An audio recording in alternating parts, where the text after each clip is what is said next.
तो आज हम class 10th chapter second polynomial पढ़ेंगे। अब पहले मैं आपको बता दूं कि पॉलिनोमियल होता क्या है, क्योंकि इसका इंट्रोडक्शनरी पार्ट पहले बताना पड़ेगा, तभी आपको अगर इसके बेसिक कंसेप्ट बताऊंगा तभी क्लियर हो पाएगा धीरे धीरे कि पॉलिनोमियल होता क्या है।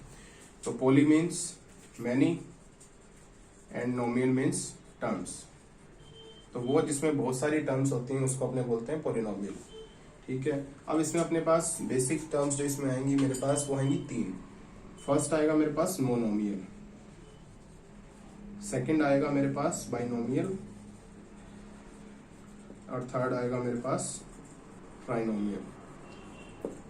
ये तीन बेसिक टर्म्स हैं, इसमें अपने को बताना जरूरी है क्योंकि अपने एमसीक्यूज में पूछ सकता है कि तीनों क्या चीज होती हैं। अब फर्स्ट है मोनोमियल।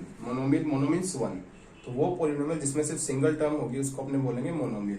जैसे एग्जांपल हैं इसके, जैसे 7x 6n 5m 7y कुछ भी ले सकते हैं अपने। तो इसमें सारे में देखो कितने टर्म्स है, इसमें वन टर्म है, ये भी वन टर्म है, ये भी वन टर्म है, वन टर्म, तो इन सबको क्या बोलेंगे अपन मोनोमियल। अब रही बात x की, तो ये तो होता है मेरे पास वेरिएबल, n वेरिएबल हो गया, m भी वेरिएबल हो गया और y भी वेरिएबल हो गया। और अगर 7 6 5 7 की बात करें तो ये सारे के कॉन्स्टेंट्स या फिर इसको अपने क्या बोल सकते हैं कोफिशिएंट्स। कोफिशिएंट्स भी बोल सकते हैं और कॉन्स्टेंट्स भी बोल सकते हैं। तो सेकंड है अपने पास बाइनोमियल। बाइनोमियल में क्या होता है, वो पॉलिनोमियल जिसमें दो टर्म्स होती हैं उसको अपने बोलते हैं बाइनोमियल। बाई मीन्स दो, डबल। तो जैसे अपने बोले 3x प्लस 6 6y प्लस 9, तो इसमें देखो वन टर्म और टू टर्म, तो दोनों कंबाइन करके क्या बोलेंगे इसको बाइनोमियल। और 6y प्लस 9, तो इसको अपने क्या बोलेंगे बाइनोमियल, क्योंकि इसमें दो टर्म्स हैं। फिर आता है मेरे पास ट्राइनोमियल। ट्राइनोमियल मीन्स जिसमें तीन टर्म्स आएंगी। Example 3z square plus 2z plus 9, तो कितनी टर्म्स होगी 1 2 एंड 3। और एग्जाम्पल इसके कुछ भी ले सकते हैं, x की फॉर्म में, m की फॉर्म में, जैसा आपको सुटेबल लगे। 5m square plus 6m plus 3, तो कितने टर्म्स होगी 1 2 3, तो इसको अपने क्या बोलेंगे ट्राइनोमियल। तो मोनोमियल, बाइनोमियल और ट्राइनोमियल, तो ये क्या हो गया अपने पास तीन बेसिक टर्म्स है अपनी। तो ये अपने पास इसका इंट्रोडक्शन पार्ट तो इन तीनों टर्म्स का यहीं पे खत्म होता है। फिर आता है अपने पास इसके बाद लीनियर पॉलिनोमियल, क्वाड्रेटिक पॉलिनोमियल और क्यूबिक पॉलिनोमियल। ये सबसे पहले इसको तीन कैटेगरीज में डिवाइड करते हैं, लीनियर पॉलिनोमियल, ठीक है। सेकंड नंबर पे आता है अपना क्वाड्रेटिक पॉलिनोमियल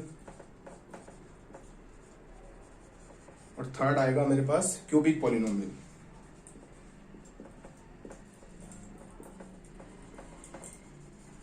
अब इन तीनों को स्टडी करने के लिए पहले अपने को पता होना चाहिए कि डिग्री कैसे निकालते हैं किसी भी पॉलिनोमियल की, या किसी भी अपने को अलजेब्रिक एक्सप्रेशन की डिग्री पूछता है तो डिग्री कैसे निकालते हैं।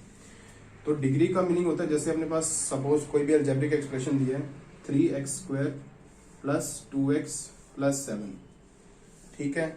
अगर अपने लें 6x क्यूब प्लस x की power 7 plus 3x square plus 9, ये अलजेब्रिक पॉलिनोमियल की बात नहीं कर रहा, सिंपल अलजेब्रिक एक्सप्रेशन की बात कर रहा हूं मैं। तो इसमें क्या होता है, अपने पास एक ही वेरिएबल में होना चाहिए। तो ये x क्या वेरिएबल, तो x की जो हाईएस्ट पावर होगी उसको अपने डिग्री बोलेंगे। इसमें x की हाईएस्ट पावर क्या है, ये 1 है, ये 2 है, तो हाईएस्ट पावर क्या है, ये तो कांस्टेंट है। इसमें x की पावर 1 है, इसमें x की पावर 2 है, तो अपने पास जो भी x की हाईएस्ट पावर होगी इसमें क्या है 2, तो इस अलजेब्रिक एक्सप्रेशन की डिग्री क्या हो जाएगी मेरे पास 2, क्योंकि जो वेरिएबल की हाईएस्ट पावर होगी उसको अपने डिग्री में काउंट करेंगे। अगर हम इसकी बात करते हैं तो इसमें क्या है, x की पावर 3, x की पावर 7, x का स्क्वायर, और ये तो है कांस्टेंट। तो अगर पावर की बात करें तो कितनी है, इसमें 3, इसमें 7, इसमें 2, तो हाईएस्ट पावर कितनी है इसमें 7। तो इस अलजेब्रिक एक्सप्रेशन की डिग्री कितनी हो जाएगी मेरे पास 7। तो पहले एक डिग्री को क्लियर करना जरूरी था, क्योंकि इन सब में तीनों में अपने को डिग्री काम में आएगी, तभी अपने समझ पाएंगे कि लीनियर पॉलिनोमियल, क्वाड्रेटिक पॉलिनोमियल और क्यूबिक पॉलिनोमियल होता क्या है। तो फर्स्ट आता है मेरे पास लीनियर पॉलिनोमियल, डिग्री का कंसेप्ट आपको क्लियर हो गया। अब आता है लीनियर पॉलिनोमियल, तो वो पॉलिनोमियल जिसकी डिग्री 1 हो उसको अपने बोलेंगे linear polynomial. For example 6x plus 7, 3m plus 9। अगर अपने मोनोमियल, बाइनोमियल और ट्राइनोमियल पूछे आपसे तो ये क्या होंगे, दो टर्म्स तो बाइनोमियल, ठीक है। अगर पूछे कि कौन सा पॉलिनोमियल है तो वो कैसे बताएंगे, फर्स्ट ऑफ ऑल उसकी अपने डिग्री देखनी पड़ेगी। तो ये वेरिएबल, इसकी पावर कितनी है मेरे पास 1, तो 1 पावर मैंने क्या बताया था लीनियर पॉलिनोमियल। ये सेकंड है, ये वेरिएबल m है, इसकी पावर कितनी है 1, तो ये भी क्या हुआ मेरे पास लीनियर पॉलिनोमियल। ठीक है, इसी तरह आता है सेकंड क्वाड्रेटिक। क्वाड्रेटिक मतलब वो पॉलिनोमियल जिसकी डिग्री 2 हो उसको अपने बोलेंगे quadratic polynomial. For example 6x² plus 7x plus 3, 6m² plus 8m plus 9। ठीक है, तो इसमें देखो ये एक वेरिएबल, ये वेरिएबल, इसकी पावर 1, इसकी हाईएस्ट पावर काउंट करनी है अपने को। तो कितनी पावर है हाईएस्ट 2, इसका मतलब ये क्या है डिग्री भी इसकी 2 होगी और ये पॉलिनोमियल कौन सा होगा क्वाड्रेटिक पॉलिनोमियल। इसकी बात करें इसमें हाईएस्ट पावर कितनी है, मतलब डिग्री कितनी है 2, तो वो पॉलिनोमियल जिसकी डिग्री 2 होगी उसको अपने क्या बोलेंगे क्वाड्रेटिक पॉलिनोमियल। थर्ड आता है मेरे पास क्यूबिक पॉलिनोमियल। क्यूबिक पॉलिनोमियल वो पॉलिनोमियल जिसकी डिग्री 3 होगी उसको अपने क्या बोलेंगे cubic polynomial. For example 6x³ plus 7x² plus 3x plus 4। तो इसमें वेरिएबल क्या है x, हाईएस्ट पावर क्या है 3, 2, 1, तो हाईएस्ट कितनी हुई 3 हुई। तो वो पॉलिनोमियल जिसकी डिग्री 3 होगी मेरे पास, तो वो क्या होगा क्यूबिक पॉलिनोमियल। अब अपने क्या करेंगे, ये तो हो गया अपना introductory part, monomial, binomial, trinomial, linear polynomial, quadratic polynomial और क्यूबिक पॉलिनोमियल। आपको समझ में आ गया होगा। अब हम इसके क्वेश्चंस करते हैं। तो फर्स्ट अपने चलते हैं एक्सरसाइज 2.1 पे। तो 2.1 में फर्स्ट क्वेश्चन देखो इसका, the graphs of y is equals to px are given in figure 2.1। y is equals to px, इसका क्या मीनिंग है कि अपने को x की फॉर्म में एक पॉलिनोमियल दिया गया है, क्योंकि ये अपने को ग्राफ्स दिए गए हैं। ये बोल रहा है for some polynomial px find the number of zeros in each case. Number of zeros बताने हैं। नंबर ऑफ जीरोस का क्या मतलब है, सपोज अपने को कोई पॉलिनोमियल दिया है x³ प्लस x² प्लस 1। वो बोल रहा है ये तो है एल्जेब्रिक एक्सप्रेशन की फॉर्म में, उसने अपने को ग्राफ दे रखे हैं। तो अगर x की इसमें क्या वैल्यू पुट की जाए ताकि इस पूरे पॉलिनोमियल की वैल्यू क्या आ जाए 0, तो वो उसका क्या कहलाएगा 0 कहलाएगा, क्योंकि वो वैल्यू पुट करने से इस एक्सप्रेशन की वैल्यू 0 आ रही है। ये तो सिंपल एल्जेब्रिक फॉर्म में हो गया। अगर अपने को ग्राफ की फॉर्म में दे रखे हैं तो अपने को उसमें कैसे देखेंगे, ये सिंपल सी बात है कि अगर मैं x को इसमें ऐसी वैल्यू पुट करूं जिसमें वो 0 हो रहा है। तो फर्स्ट क्वेश्चन देखो इसका, फर्स्ट अपने इंट्रोडक्शन करेंगे। अभी ये ग्राफ दे रखा है मेरे को, वही ये क्या होता है x, ये x डैश, ये y और ये y डैश। इसमें पॉजिटिव x वैल्यूज आती हैं, इसमें नेगेटिव y की, इसमें पॉजिटिव y की और इसमें नेगेटिव ऑफ x की। ठीक है, अब फर्स्ट इसमें क्या आता है अपने पास, अब मेरे को दे रखा है ये वाली लाइन ऐसे। अब ये पूछ रहा है कि इसमें नंबर ऑफ जीरोस कितने होंगे। नंबर ऑफ जीरोस की अगर अपने बात करें तो जो ग्राफ x एक्सिस को इंटरसेक्ट करेगा तो नंबर ऑफ जीरोस उतने ही होंगे। अब ये ग्राफ x एक्सिस को कहां पे टच कर रहा है, नहीं कर रहा, ये सिर्फ y एक्सिस को टच कर रहा है, तो इसमें नंबर ऑफ जीरोस कितने होंगे 0। मतलब इसमें इससे ऐसी कोई वैल्यू नहीं होगी जिसमें इस पॉलिनोमियल की वैल्यू अपने पास 0 आएगी। मतलब सिंपल लैंग्वेज में बोले तो वो जितनी बार ये लाइन x एक्सिस को इंटरसेक्ट करेगी तो उतने नंबर ऑफ जीरोस आ जाएंगे। वो अपने अगले क्वेश्चन में देखते हैं। देखो अब इसका सेकंड क्वेश्चन, फर्स्ट क्वेश्चन का सेकंड पार्ट, ये अपने को ग्राफ दे रखा है, ये है ऐसे लाइक दिस, थोड़ा सा रैंडमली बन गया, मतलब अपने को तो नंबर ऑफ जीरोस ही बताने हैं।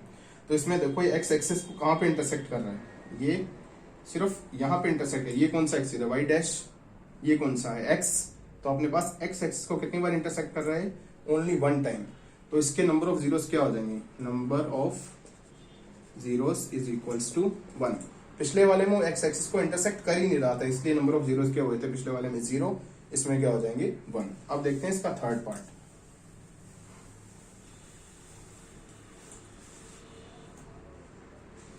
थर्ड पार्ट में देखो क्या दिया हुआ है, ये ग्राफ है अपने पास,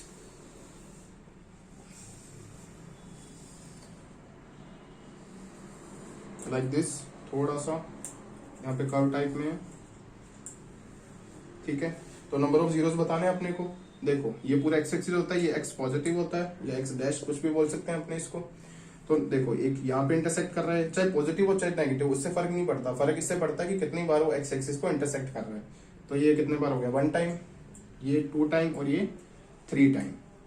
क्लियर है, तो इसमें नंबर ऑफ जीरोस कितनी हो जाएंगी, number of zeros is equals to 3। मतलब 3 बार ये इंटरसेक्ट कर रहा है तो 3 वैल्यू ऐसी आएंगी जिसमें पॉलिनोमियल की वैल्यू क्या होगी 0 होगी। अब चलते हैं फोर्थ पार्ट पे।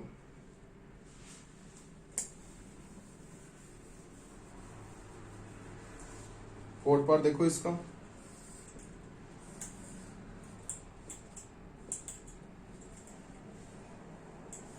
Something like this.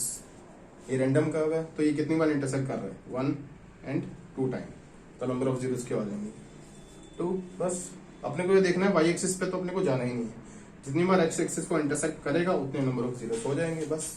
अब देखते हैं इसका फिफ्थ पार्ट।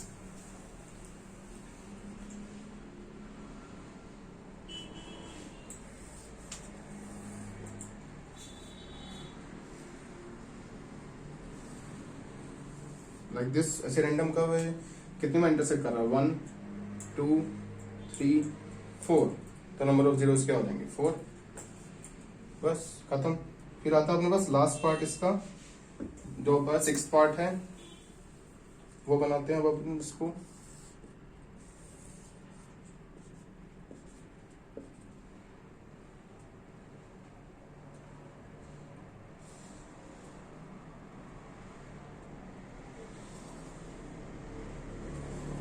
थोड़ा सा ये टेढ़ा मेढ़ा बना है, तो आप देख लेना, इसमें कोई सी कोई दिक्कत आएगी नहीं, वैसे बुक में आपको क्वेश्चन दे ही रखा है। अब आप देखो ये कितनी बार इंटरसेक्ट कर रहा है, 1 टाइम 2 टाइम और 3 टाइम, तो कितने हो जाएंगे नंबर ऑफ जीरोस 3। तो ये अपनी एक्सरसाइज 2.1 कंप्लीट होती है, बाकी करेंगे हम अगले क्लास में।